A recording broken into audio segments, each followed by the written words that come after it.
Okay, I want to talk about trade routes in the city soul. Now, a trade route is something that God ordains because God's in charge. He's our shepherd. He oversees everybody's city soul. Like in the spiritual realm, when I close my eyes and meditate on the gift of seeing in the spirit, I see mountains. I see lots of mountains and cities for that go on forever and ever and ever. And each one of these mountains represents somebody's spirit, and the city surrounding the mountain represents their soul. And I can view their city. Anybody, it's been happening for a couple years, for like a year now. I've been able to view people's soul using this metaphorical imagery that God has given me. So it's pretty awesome. But I can look into your city soul and tell you what's going on.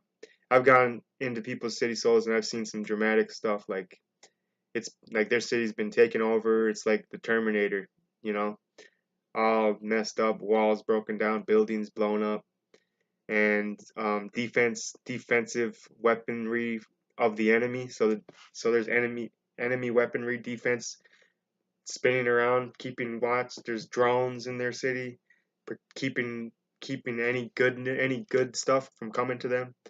The enemy has taken over their soul so much that they're entrenched and nobody can get into their city. The good people, the good citizens like mercy, redemption, salvation. So they need some reinforcements.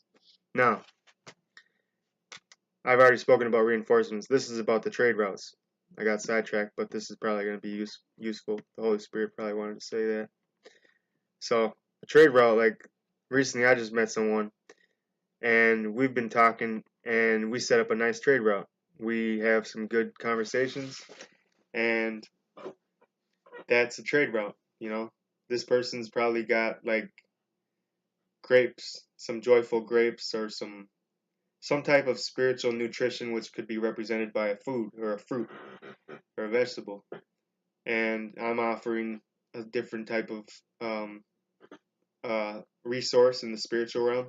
So we set up trade routes. Like somebody you know could be giving you encouragement and uplifting you, and another person you have a trade route with could be messing your world up, funneling, sneaking in terrorists into your city. So we got to be careful who we're trade routing with, giving bad advice. But when we find someone who we connect with, who we understand, and who challenges us and encourages us, builds us up, gives us joy and happiness and righteousness, um, admires us, we admire them, that kind of thing. That's a good trade route, where there's a good connection. So be careful who you have your trade routes with in your city soul, because that a trade routes can go right through the gate because they have permission. They're not looking like an enemy trying to break through the wall. So the archers wouldn't, if the archers saw them, they wouldn't shoot anyway, even though they are the enemies. But we've given them permission. So let's be careful who we interact with. I mean, this is all biblical. So, all right. Until next time. I love talking about the city soul. But if you want me to view your city soul, just contact me on Facebook, and I'll let you know how your city soul is doing, metaphorically, through imagery. I just close my eyes and